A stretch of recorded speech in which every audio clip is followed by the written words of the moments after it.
Всем привет! Вы на канале «Шить для себя это удобно». Сегодня рубрика «Как это сделано». Давно хотела или мечтала шить своими руками сумку для кота, то есть переноску. Так она выглядит. Одна стеночка, с другой стороны окошко. Вот так. Конечно, их можно купить. Но для моего кота 9-килограммового сумок не так много. Она большая.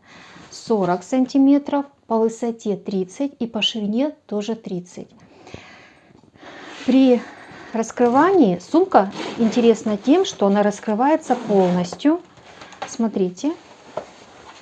Вот здесь идет молния по всему периметру. Чтобы долго не застегивать, я не буду ее раскрывать, но смысл такой: здесь окошко, изнутри есть специальная дощечка, матрасик. Как матрасик шьется, я не показывала, но дощечку, конечно же, вам показывала. Его устанавливаем сюда. Здесь есть карманы, в которые можно всякие уплотнители засовывать. Ну и, конечно же, удобно застегивать. Молния с двумя бегунками.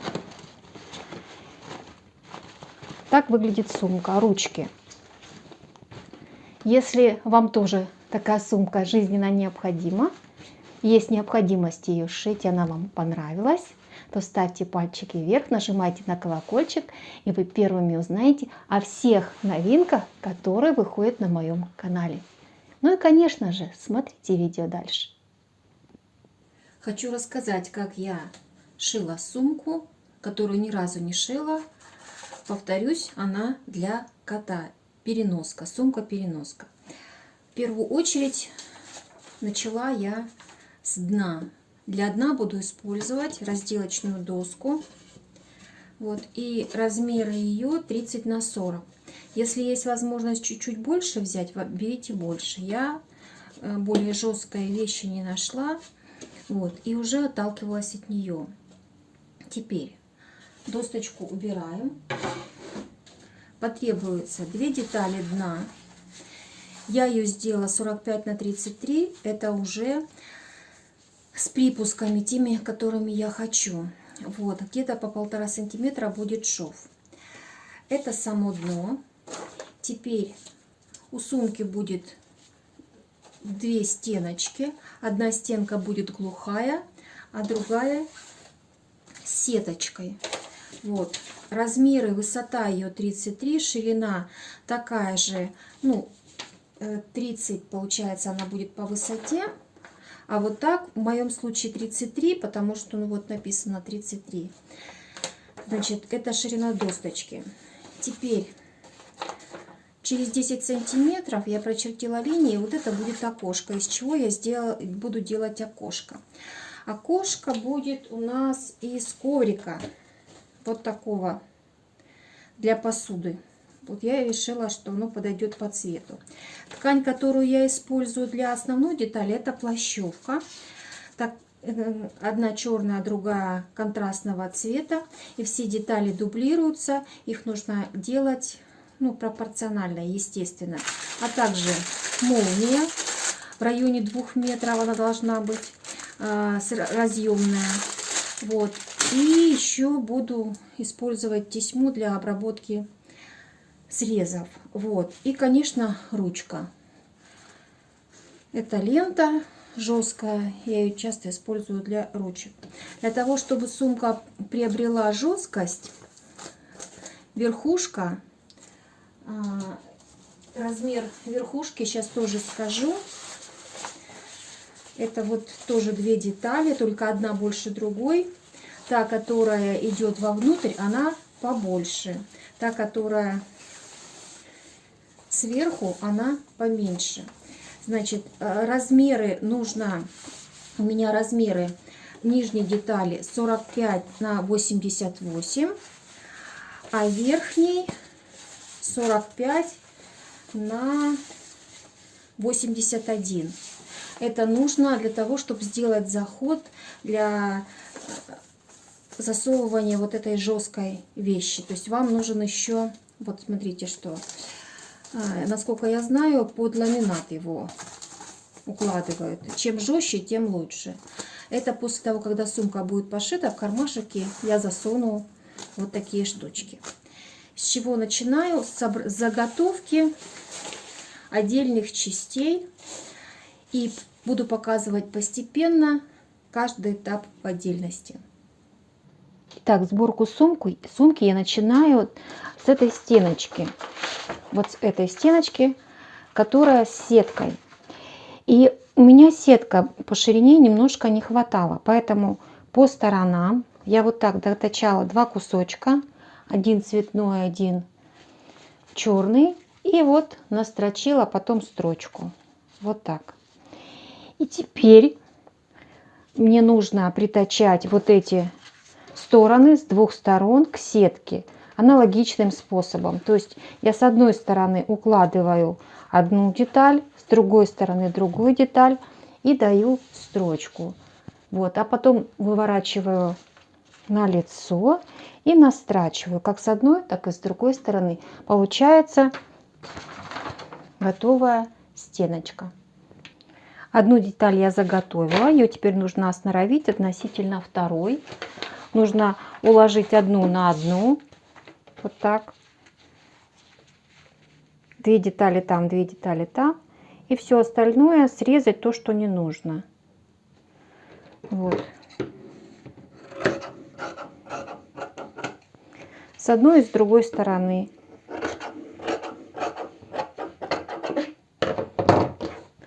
Посмотреть, чтобы все детали совпали. У меня чуть-чуть тут не совпадает.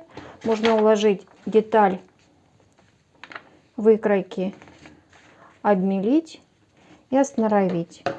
Ну вот я вижу, здесь чуть-чуть выходит.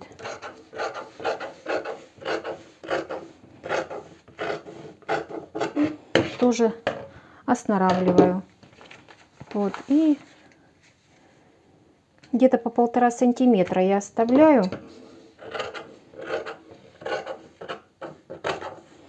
Все детали нужно постоянно мерить. Вот, что у нас получается.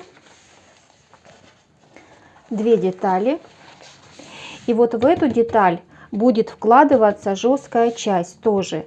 Поэтому ее заготовка сводится к тому, что вот этот край один нужно обработать. То есть нужно сделать вот такой подгиб у детали. Где-то на 1,5 сантиметра. Вот так. И дополнительно еще один кусочек. Сейчас я найду, покажу вам этот кусочек. Вот здесь, на этом участке, нам нужно сделать как в наволочке. Нам нужно, чтобы верхняя часть вот так на нижнюю заходила. Чтобы здесь был карманчик. Поэтому эту часть мы обрабатываем в подгибку с закрытым срезом. И здесь тоже в подгибку с закрытым срезом. Вот что получилось.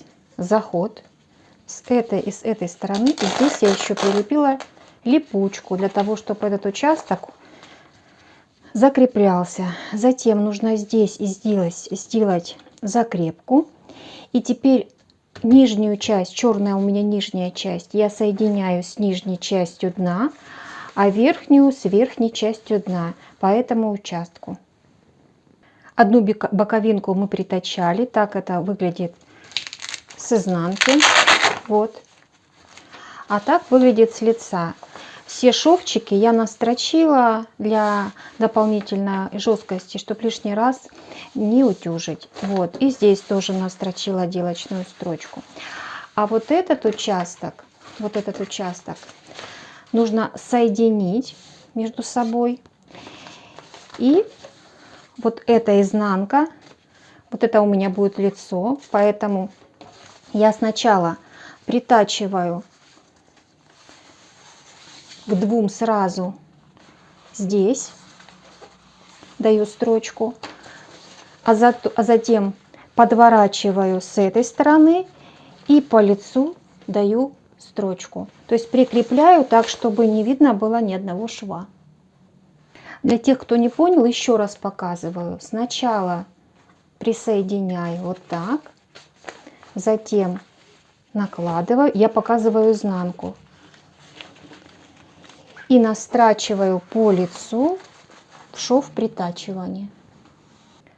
В итоге получается вот такая заготовка. Это стеночка, это другая стеночка, и у нас не хватает верхушки. Теперь заготавливаем верхушку. Для этого, чтобы точно знать, нужно замерить длину по верху. Вот здесь на ребро ставите линейку и измеряете. У меня это 81 сантиметр. У вас может получиться другая величина. Берем кусок ткани основной детали, вот, у которого 81, это уже я с припусками говорю. И теперь будем настрачивать ручки, прежде чем соединить с подкладкой, потому что нам тоже сюда нужно будет уплотнитель засовывать, будет тоже карман. Я сейчас намечаю ручки, расскажу все расстояния. Делим заготовку пополам, потом еще раз пополам. В сторону отступаем по 10 сантиметров и проводим линию. Это будет линия пришивания ручки. Теперь от края 18 сантиметров тоже проводим линию. И именно и с той стороны то же самое. И теперь относительно в сторону бока пришиваем до этой границы, можно чуть-чуть выше, ручку, у которой длина 97 сантиметров. Это уже с припусками. Вот так пришиваем ручку двумя строчками. И для того, чтобы было пожестче, я отрежу кусочек по длине и сверху вот так еще настрочу, тоже двумя строчками. С одной стороны ручку пришила, и вы знаете, я, наверное, еще дополнительно снизу решила добавить вот такая двунитка, очень плотная ткань, потому что я боюсь, что мой 9-килограммовый котик ручки не выдержат. Поэтому я еще сейчас проложу снизу вот такую двунитку под плащевку. Если у вас ткань поплотнее, ну, наверное, не нужно. В моем случае нужно. И дополнительно сделаю строчки. И как бы соединю. По-хорошему ее можно и настрочить. Ну, это при желании. Я только сделаю ручки. Еще одни строчки по ручкам. И то же самое с этой стороны сделаю. То есть вот такая более плотная будет сумочка. Заготовка верха выглядит следующим образом. Вот так я настрочила ручки. И теперь будет все пожестче, я спокойно. И теперь я то же самое хочу сделать с дном, потому что именно на вот этом отлетном участке вот сюда настрочу. И буду спокойно, потому что вот эти шовчики, там где будет молния, я боюсь, что тяжелая может не выдержать. Плащевка вроде бы, но на всякий случай лучше это сделать. Берем верхнюю деталь, переворачиваем ее наизнанку и теперь будем делать карман для этой детали. Для этого уравниваем срезы все, вот так. И то, что выступает, если вы помните, вот я отмечала то, что лишнее, нужно будет завернуть, отступая вот здесь сантиметр, сделать точно такой же карман. Но на этот раз здесь липучка не нужна. Чтобы эта часть не была белой, видите, я сверху просто для красоты накладываю еще плащевку. И сейчас закреплю ее по всем сторонам. И вот там, где ручка, тоже закреплю. Это для красоты. Делать это не обязательно, но когда мы будем засовывать сюда уплотнитель, это будет красиво смотреться. То есть мы сейчас застрачиваем, делаем подгибку, так, чтобы сантиметр вот тут вошел в шов, а сюда в кармашек мы будем засовывать уплотнитель. Теперь одну деталь укладываем на другую. Делаем так называемый карманчик, отступаем. Ну, сантиметрика 1,5 можно отступить. И теперь начинаем скреплять в ту сторону, Вот. И излишки, которые у нас образовываются, я же оставляла лишние, отрезаем. То есть останавливаем эту деталь и даем строчку по всему периметру. Прежде чем соединять подкладку, как я вам сказала, по краям, нужно по этому краю пришить молнию. И для этого один край мы оставляем без молнии, он будет притачен непосредственно к дну. И начинаем притачивать молнию вот буквой П. Вот так. А одна сторона будет свободная. И для того, чтобы удобно было притачивать, у меня есть специальные вот эти бегунки. Нужно понять, какое лицо, какое изнанка. Сначала одеть, посмотреть. И затем обязательно на молнии поставить вот такие наметки, чтобы, когда мы будем пришивать другой части молнию, чтобы они сохранились и совпадали, не было никакого перекоса. Вот. Мы просто берем, укладываем, всего лишь немножечко выпускаем вперед, ну, на сантиметрик. Вот. И притачиваем его где-то на 0,5, на 0,7 на ширину лапки. А сверху укладываем лицо с лицом уже подкладку вот эту. И тоже строчка в строчку притачиваем. И затем выворачиваем на лицо. Совет такой. Я сначала вшила молнию в нижнюю часть. Вот. Закрыла ее. И теперь в верхнюю часть я в закрытую молнию вот так вметываю. Для того, чтобы все рассечки совпали. В этой сумке, для меня оказалось самое сложное — это вшить молнию, чтобы все совпало. Для того, чтобы сумку не перекосило. То есть я теперь ее скалываю по всей длине. Вот. А потом только буду подкладку верха обтачивать. Так будет лучше. Молнию я вшила. Вот так это выглядит. А теперь нужно вот эту подкладку. Для этого укладываем ее изнанкой к изнанке, вернее лицо с лицом. И по тому шву вот так вокруг обтачиваем. Теперь обтачали подкладкой. У нас к дну не пришиты. Нам теперь нужно пришить ко дну вот этот участок. Мы аккуратно укладываем и пришиваем дно сантиметровым швом. И уже дно, вот этот вот весь участок мы обрабатываем. Я буду использовать вот такую бейку. Просто накладываем и как косой бейка обрабатываю край. И с лица закрепляю поверху молнию, чтобы она не отворачивалась. В раскрытом состоянии сумка выглядит следующим образом. Смотрите, здесь я молнию немножко закрыла. Вот так. И теперь настрочила молнию, которая вшита изнутри. А ту часть, которую я просто настрочила, вот этот край обрабатываю тесьмой. Просто беру вот так, обворачиваю и даю строчку. И все. Но предварительно нужно обязательно соединить участок, вот этот, сложить его вот так пополам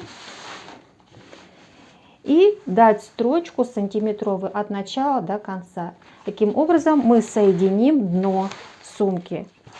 И в круговую весь шов обрабатываем тесьмой. Итак, сумку окантовали. Так это выглядит.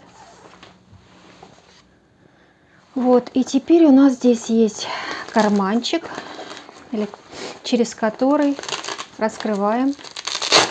Мы должны сунуть уплотнитель. Я сложила 2 слоя и еще салфетку сверху прикрепила, чтобы можно было скрепить. И заправляю вовнутрь. Ее можно обрезать. Главное, чтобы поместилось.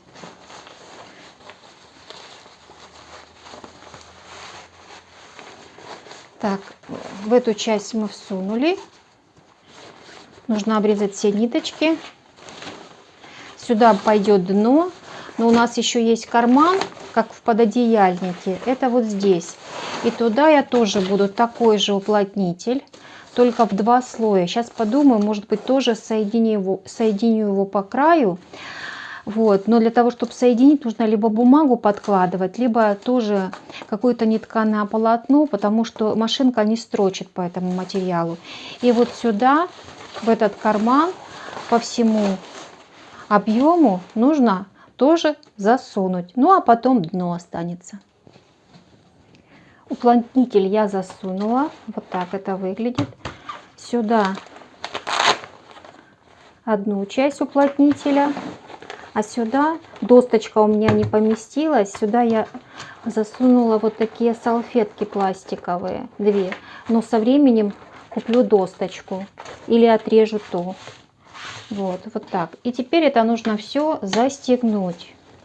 Для того, чтобы застегнуть, я с 2 сторон одела бегунки и просто застегиваю.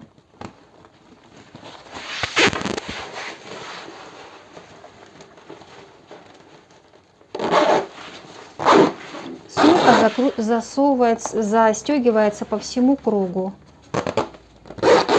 С одной стороны, и потом можно это сделать с другой стороны.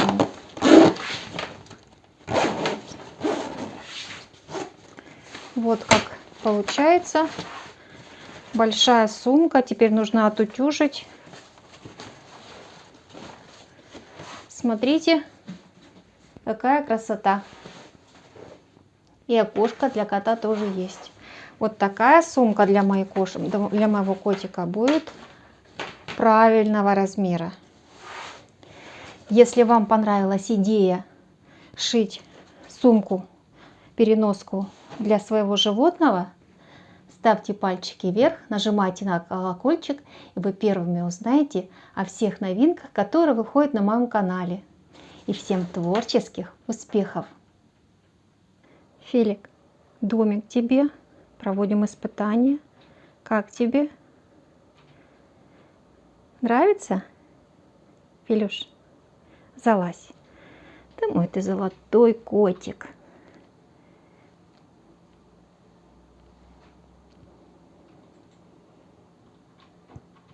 Филя.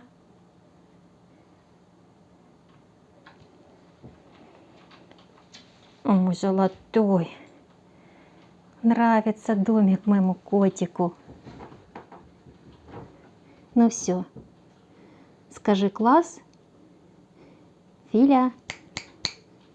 Филюш. Ну все. Умничка.